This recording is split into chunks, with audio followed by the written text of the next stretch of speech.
제9주차 3차시 강의 시작하겠습니다.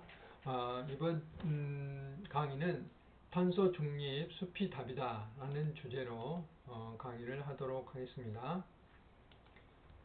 우리가 도시에 살고 있는데 이 도시가 우리가 이 외곽 지역보다 훨씬 더 온도가 높은 이런 따뜻한 현상, 이런 것도 우리 도시 열섬이라고 부르습니다.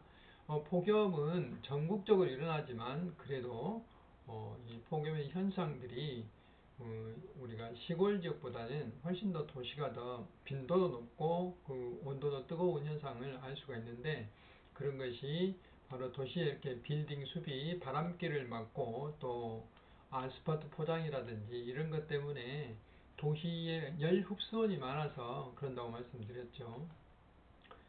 그리고 계속해서 이제 식량 위기, 기후변화 때문에 지구 온도가 2도씨보다 상승할 경우에는 앞으로 2030년 이후에 밀 수확량도 2% 감소가 되고 옥수수 수확량도 2% 감소가 될 것이다 라고 이제 전망은 여러 기후변화 전망에서 발표가 된 바 있고, 또 이런 현상과 대비해서 수자원 확보에도 굉장히 큰 타격이 많을 것이다.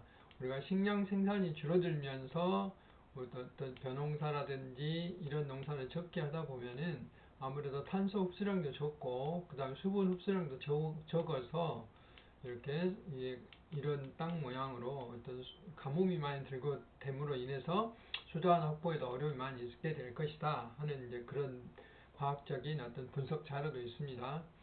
뿐만 아니라 지구 온도가 올라가게 되면서 이런 빙하라든지 이런 게 녹음으로 인해서 이런 북극곰과 같은 이런 그 야생 동식물들이 멸종하게 되는 그런 위기도 있다. 굶주려 야인 북극곰의 모습을 보여주고 있는데요. 이것은 이제 플랑크톤이 이게 그 빙하가 녹음으로 인해서 플랑크톤이 감소가 되고 또는 바다 표범이라든지 여러 가지 다른 생물이 감소됨으로 인해서 북극곰이 먹고 살 것이 없으니까 이런 문제가 생기게 되는 것입니다. 상징적으로 이런 사진을 보여주는 것이죠. 그리고 우리가 지구 온도가 0.5도씩 상승되면 얼마나 큰 영향이 있는가 하는 표현을 지금 보여드리는 겁니다. 그래서 보신 바와 같이 1.5도가 되면은 이렇게 되고 2도가 이렇게 되는데요. 이것은 어떤 개념이냐면 지금까지 우리가 이제 파리 협약에 대해서 설명을 했죠. 파리 기후변화 협약이 2015년도에 협약이 됐는데요.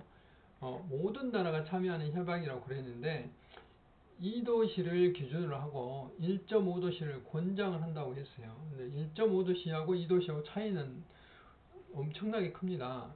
그 어떤 폭염, 열 같은 경우에 약 2.6%가 악화가 되고, 그 다음에 얼음이 없는 북극해도 한 10배가 더 악화가 되게 됩니다.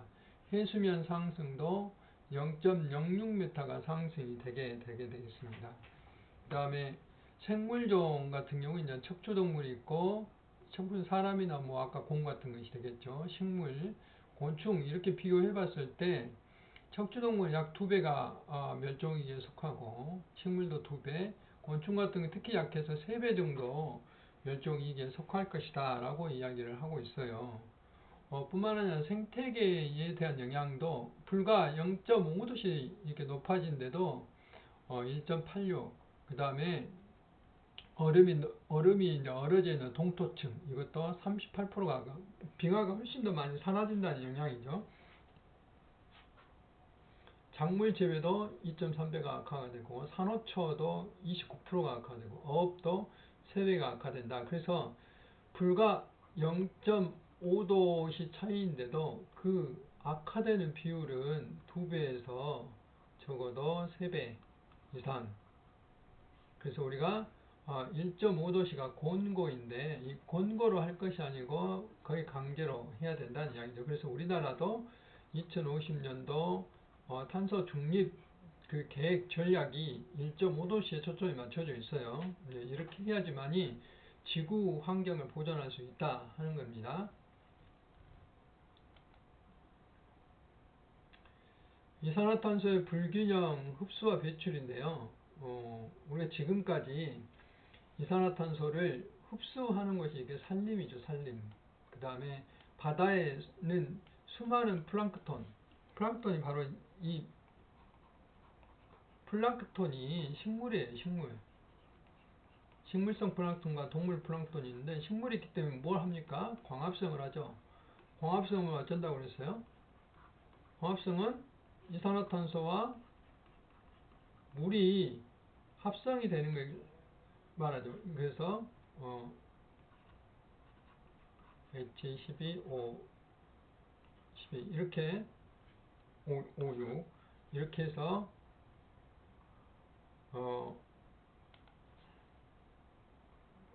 H6, H12, O6 이렇게 해서 포도당이 만들어진다고 그랬죠. 이 포도당이 만들어진다는 것은 탄소가 저장된다는 말이에요. 탄소가 저장. 그렇기 때문에 이 바다에서 수많은 플랑크톤이 살고 있음으로 인해서 역시 탄소를 흡수하는 그런 기능을 해요. 이렇게 육지에 있는 숲이나 바다에 있는 플랑크톤들이 탄소를 흡수하는 그런 역할들을 하는 것이죠. 근데 배출은 우리가 이제 몇 번 말씀드렸죠. 우리가 소고기를 먹으면 소들이 호흡하는 그런 호흡하는 양, 또 소들이 소의 방귀세도 부과한다고 그랬죠. 그래서 그런 것까지 합치면, 그 다음에 사람의 호흡에도 탄소를 배출하잖아요. 그 다음 모든 소를 이렇게 우리가 육류를 소비한다든지 이럴 때도 많이 들어가고, 식물도 호흡을 하죠.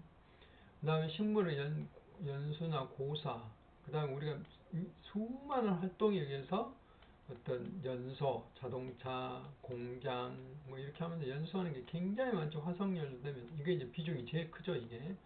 그래서 불균형이라는 게 이렇게 되는 거죠, 이렇게. 그러니까 불균형이 이렇게 되는 거죠. 여기는 배출을 많이 하는데 여기는 흡수는 적게 하니까 이제 문제가 발생하게 되는 것이죠.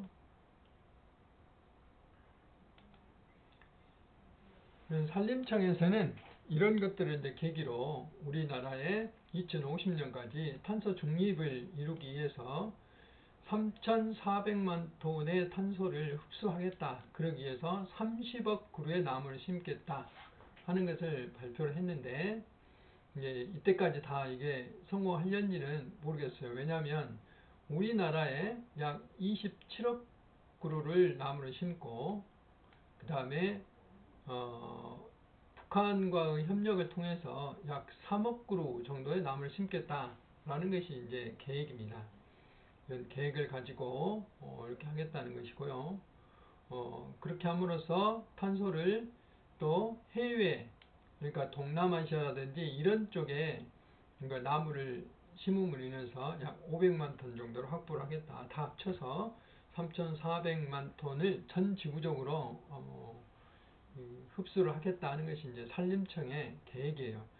최근에 좀 문제가 된 것이 나무를 많이 심기 위해서 기존에 오래된 나무를 좀 베내고 여기에 이제 새로운 나무를 심음으로 인해서 국민들로부터 여러 가지 이제 지금 지탄을 받기도 하는데, 과학적으로 무엇이 옳은지는 좀 더 생각해 봐야 될 문제라고 생각이 듭니다. 그래서 이제 산림청에 발표한 어떤 자료에 의하면 이렇게 섬 지역의 산림이라든지 그 다음에 유휴토지, 우리 도시가 이제 도시 공동화 현상이라고 도심 옛날의 집들이 사람들이 살지 않는 곳이 많잖아요. 이런데 토지가 이제 남아 있는 곳이 있어요. 이런데 이제 나무를 새로 심는 거죠. 그러니까 도시 재생할 때에 거기에 새로운 건물만 짓는 게 아니라 기존에 있는 폐가를 걷어내고 거기에 공원을 만드는 거예요. 나무를 많이 심고 이런 것들이죠. 그 다음에 도시숲을 최근에 이제 많이 짓고 있죠. 수목원도 만들고 이런 역할들. 그 다음에 나무 도시, 그러니까 목재 도시죠. 이게 건물을 나무로 많이 짓는 거예요. 그 다음에 농산촌을 육성을 하고 그 외에 산에는 이제 경계림, 그 다음 경관 휴양림, 그리고 뭐 휴양원이라든지 휴양림 있죠. 그 다음 보호지역 절대적으로 백두대간 같은 데는 보호지역에 해당되죠. 경계림 이렇게 이제 심는 거죠. 그러니까 사람하고 접근성이 있는 것은 경제림을 심는 것이고, 이렇게 해서 그냥 아까 말한 대로 이제 30억 그루의 나무를 심게 되는 그런 이제 계획들을 가지고 있습니다. 그래서 온실가스를 이렇게 흡수하는 당연한 이야기인데, 이렇게 해서 이제 조금이나마 기후 위기를 극복하는 수단을 삼아 보자 하는 겁니다. 실제로 산림의 어떤 이렇게 온실가스의 저장 흡수 어떤 그 기능은 75조 원 정도 돼요. 75조 원. 이게 돈으로 계산하면 전체적으로 산림이 우리 이 인류에게 주는, 우리 사람에게 주는 그 가치는 221조 원이에요. 여기 보면 산림 경관, 우리가 보면 굉장히 아름답게 보이잖아요. 경관, 그 다음에 토사 유출 방지, 그러니까 비가 오면 토사가 흘러내리잖아요. 그 다음에 산림 휴양, 우리 뭐 국립공원 같은데 이제 시로 많이 가잖아요. 뭐 리조트도 가고, 수원 함양, 물을 저장하고 있는 거. 그 다음에 산림의 정수, 그러니까 물을 이게 얘들이 깨끗이 하는 것이죠. 산소의 생산, 생물 다양성, 생물들이 살 수 있도록 한다든지, 그 다음에 산사태와 같은 이런 토사 붕괴 방지, 대기 개선, 그 다음에 산림 치유, 열섬 하나 이런 것들. 산림 치유 같은 경우 요즘 그 치유센터, 숲체원이라는 게 있어요. 숲체원.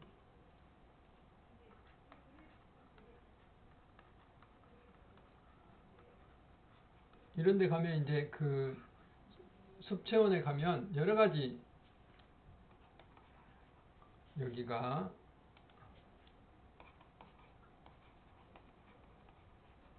이 숲체원에 가면 여러 가지 프로그램들이 있어서 뭐 치유도 하고 또 숲을 해설하는 프로그램도 있고 이제 그런 것이죠. 그런 것을 우리가 기대해 볼 수 있는 것입니다. 그래서 산림을 우리가 잘 가꾸면 이 돈을 221조의 효과를 볼 뿐만 아니라 온실가스 흡수 저장을 해서 기후변화에도 영향을 미치고 저감 영향을 미치고 우리들이 여기서 휴양도 하고 치유도 하고 또 우리들이 이제 느끼지는 못하지만 공기가 좋아지고 또 물을 수온을 함량할 수 여러 가지 이제 좋은 영향이 있다 하는 것이죠. 그래서 숲이 굉장히 좋은 역할들을 많이 하고 있다. 그래서 숲 가축 효과를 구체적으로 이렇게 경제적으로도 목재를 생산함으로써 또 목재뿐만 아니라 많은 어떤 버섯도 나오고 거기에 약초도 나오고 여러 가지 어떤 좋은 영향들이 많죠.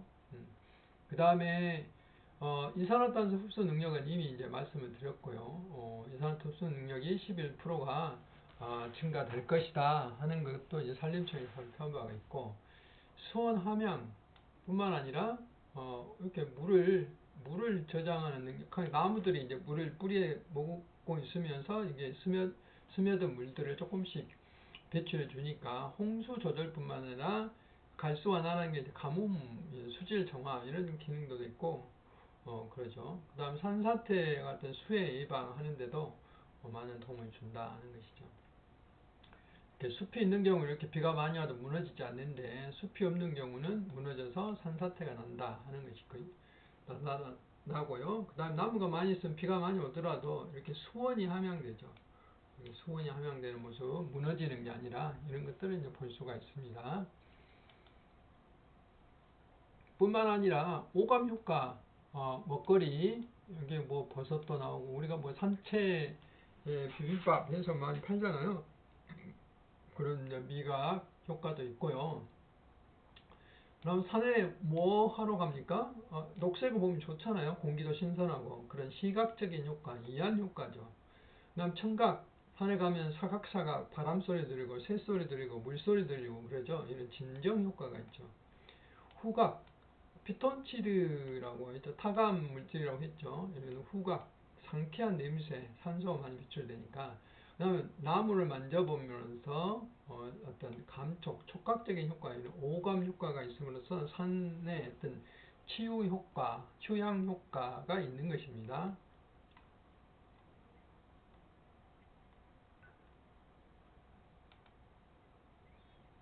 그 외에 이제 아까 앞에서 이제 돈으로도 이렇게 표시될 수 있어요. 스트레스 호르몬, 코르타솔이 감소되기도 하고요. 면역세포인 MK세포가 증가되기도 하고, 노화 방지 황산화 효소도 증가가 된다. 그래서 치유 효과가 있는 것이에요.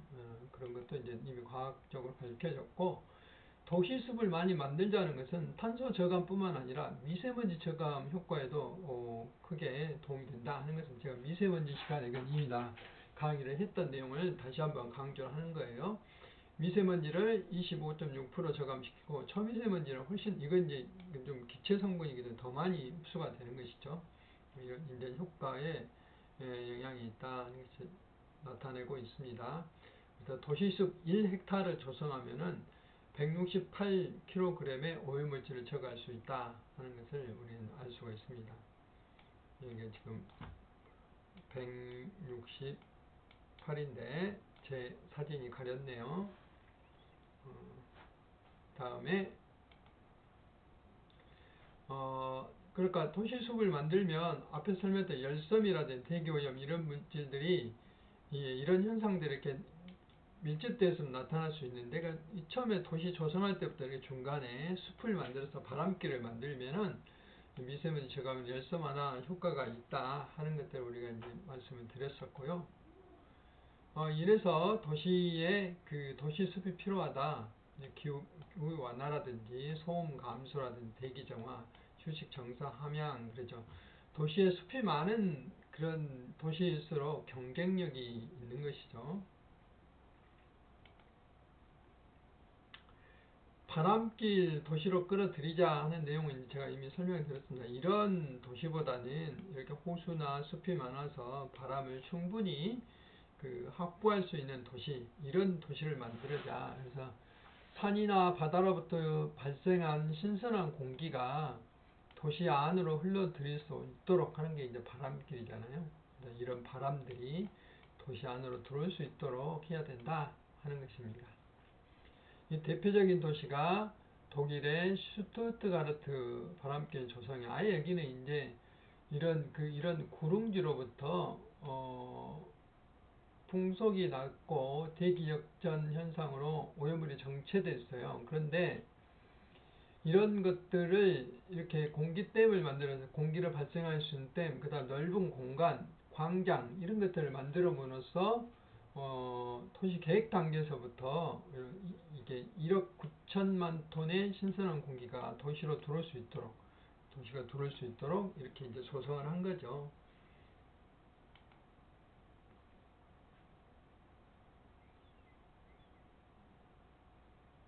앞에서 설명을 드렸죠. 지구의 역파인 아마존이 사라지고 있다 하는 것은 육류 소비를 증가하니까 사료가 필요하게 돼요. 그러니까 콩 재배 면적이 증가되게 되고, 콩 재배 면적을 증가하려고 보니까 어찌해야 되겠어요? 경제적인 관점 보다 보니까 인적으로 산불을 내요. 그래서 거기다가 아마존이 파괴되고 여기에 이제 콩을 재배하고, 그러다 보면 우리는 어쩌겠어요?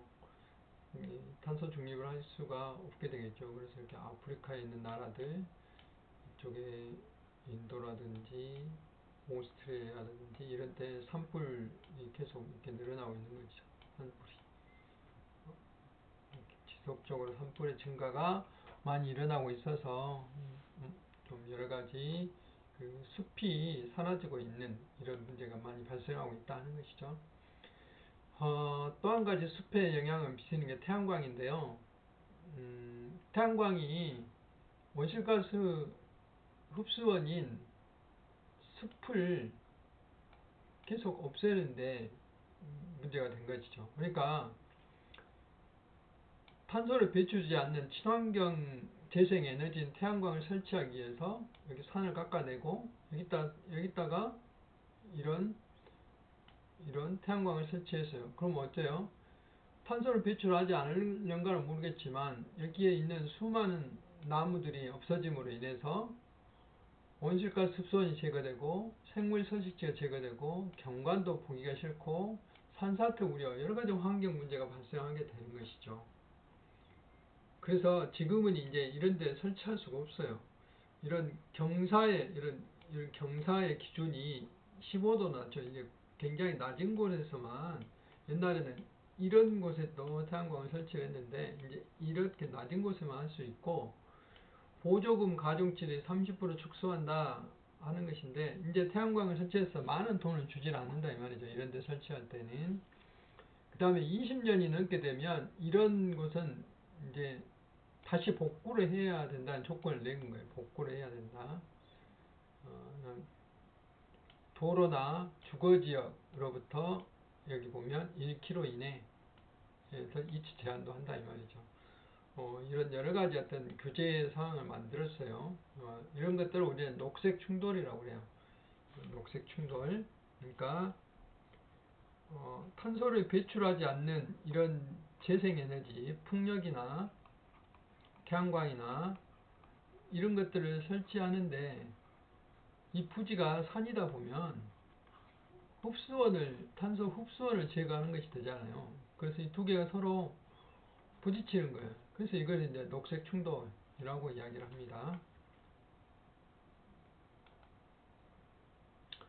그 다음에 우리가 각종 개발 사업, 대표적인 제주도 비자림인데요. 이렇게 울창한 숲을 깎아내고 도로를 이제 확장하는 계획이죠. 하다가 이제 여러 가지 환경단체로부터 환경영향평가 부실 논란이 있어서 공사 일시 중지되고 있는데, 이 팔석제라고 하는 이 보호종, 천연기념물 황조롱이, 희귀식물인 붓순나무 이런 것들이 이제 환경영향평가에 포함이 안 됨으로 인해서 이런 희귀생물종의 보호대책을 마련해라 라고 이제 현재 중단된 상태인데, 이런 것도 우리가 도로를 넓힘으로써 굉장히 편리해지겠지만 그 편리해진 만큼 탄소 흡수원이 없어지게 되는 거잖아요.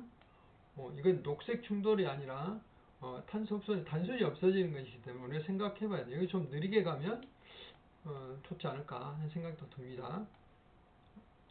그 다음에 생태 면적률이 이제 예를 들면 이런 자연 지반의 녹지, 나무가 심어져 있다든지 또 풀이 심어져 있다든지 이런 곳이 자연 지반 녹지잖아요. 이런 것이 이제 생태 면적률이 100%라고 할 수 있는데,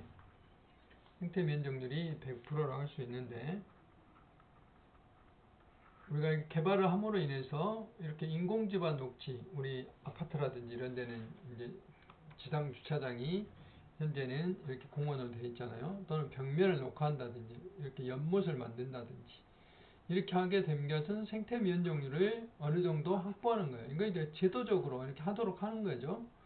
그 다음에 옥상 녹화라고 한다든지, 옥상 경량, 중량은 나무를 심고 여기는 경량. 실제로 지금 이제 최근에 만들어진 아파트 같은 경우에 주차장이 다 지하로 들어가잖아요. 지상은 뭡니까? 다 나무가 심어져 있고 풀이 심어져 있는데, 이거는 사실은 중량형 옥상 녹화예요. 이거는 실제로 밑에는 지하 주차장 시멘트로 된 지하 주차장, 그 위에 흙을 돋아서 여기에 나무를 심은 거잖아요. 그러니까 실제로 건물 위에 지은 이런 것들은 조금 풀 같은 게 심어져 있는, 이거는 경량형 옥상 녹화 이렇게 이야기를 할 수 있고요. 그 다음에 요즘 여러분들이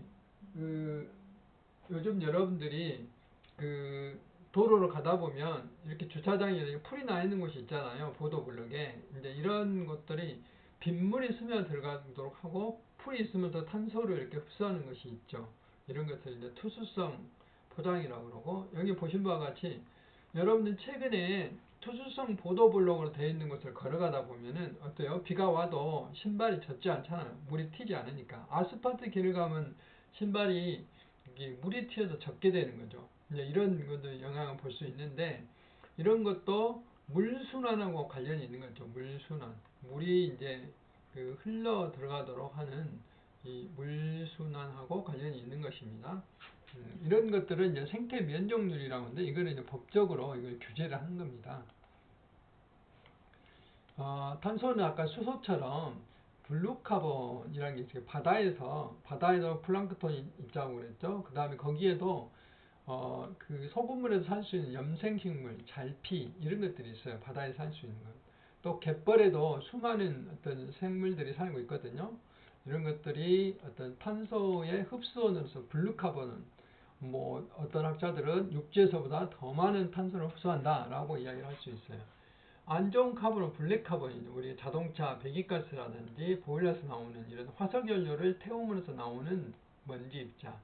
그다음에 그린 카본은 우리 산 숲속에서 나오는 광합성을 통하여 흡수되는 탄소. 이건 아주 좋은 탄소라고 할 수 있어요. 블루 카본, 그린 카본은 좋은 거고, 블랙 카본은 좀 문제가 있는 거고, 브라운 카본은 이것도 역시 그 연소를 통해서 온실가스가 나오는 것들, 이거는 브라운 카본, 이렇게 이제 이야기를 할 수가 있는 겁니다. 뭐 우리가 도시에 아까 도시에서 말씀드렸는데 이런 공원을 만들면 어쩐가 하는 걸 평가해 볼 수가 있어요. 푸른길 공원이 어디가 있어요? 기존에 광주역에서 지금 광주대학교 인근에 있는 효천역 인성고 앞에가 있죠. 여기까지를 철도가 있었는데 이 철도를 광주역에서 하는 게 아니라 이 효천역에서 어디로 했죠? 서광주역을 거쳐서 송정역으로 이렇게 노선을 바꿨죠. 노선을 바꾸면서 이 부지가 폐선 부지가 된 거죠. 여기에다가 이제 공원을 만든 겁니다. 이렇게 쭉 공원을 만들었어요. 그래서 이렇게 공기가 어떤가, 소음이 어떤가 평가를 해봤어요. 실제로 이게 이제 그 산수동 쪽에 있는 곳이, 여기는 도로하고 굉장히 먼 곳이죠. 그런가 하면 이게 남강주 그 농협 건너편은 이제 도로가 인근에 있죠. 여기는 건너편이기 때문에 푸른길 공원의 건너편이기 때문에 숲이 없죠. 가로수만 조금 있고. 이런 차이인데 양쪽의 차이를 조사해보면 현저하게 차이가 나타납니다. 그래서 이 푸른길이 있음으로 인해서 온도는 2도 내지 3도 정도 낮아져요. 도심 열섬 효과에 상당히 그 효과를 나타낸다 하는 것을 우리는 알 수가 있었습니다. 그리고 소음에도 이 보통 5dB에서 28dB 정도 이렇게 낮아지더라. 그러니까 바로 옆에가 있는 데는 5dB 정도 낮아지고 숲이 양쪽에 다 있는 곳은 훨씬 더 많이 낮아지더라 하는 것을 알 수가 있었어요. 그리고 여러 가지 식물들이 우리 꼭 일부러 심은 나무들이죠. 느티나무라든지 이런 거 뿐만 아니라 자연적으로 나무가 가꿔져 있는 것도 있고요. 이런 것이 쉽게 돼 있어서 심어져 있다는 거죠. 적용수로서 이건 이렇게 탄소를 그 흡수하는 어떤 기능을 나타내는 그런 효과를 알 수가 있었고요. 그러면 이제 개선할 점은 뭔가 한번 생각을 해봤더니 이 남강주역 과거에 남강주역에 있던 곳에는 이렇게 여러 가지 조형물들이 세워져 있고 이게 이제 보도블록들이 깔아져 있는데 여기에 좀 더 많은 나무를 심어서 시민들이 휴식할 수 있도록 해야 된다 하는 것입니다. 그리고 여기도 외래종들이 이렇게 침입돼요. 여기 미국 자리곡나무인데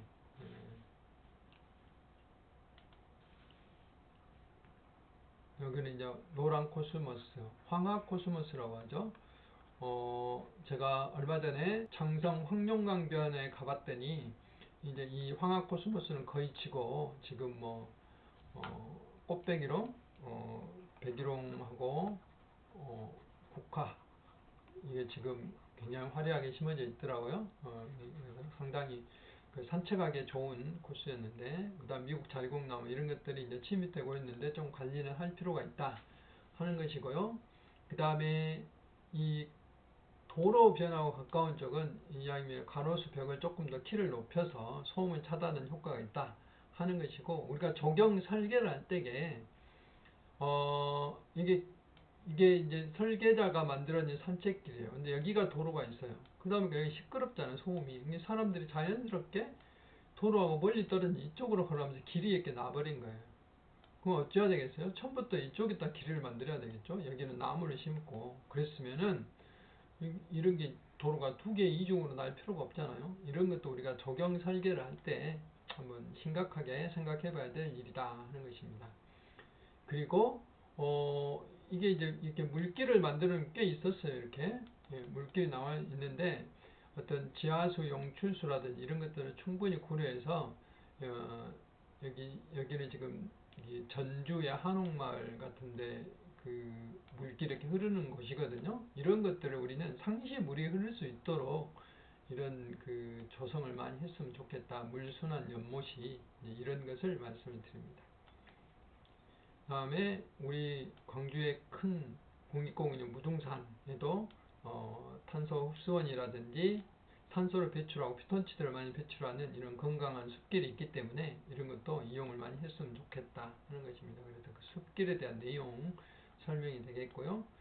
제가 글쓰기에서도 설명했던 무등산은 천연 에어컨이라고 설명을 했는데 꼭 그 숲이 주는 이런 경제적인 가치뿐만 아니라 힐링하고 또 이렇게 온도를 낮추는 이런 효과들을 여러 가지 복합적인 효과를 냈기 때문에 숲이 탄소 중립화에 가장 중요한 어떤 해답이다라고 말을 할 수가 있습니다.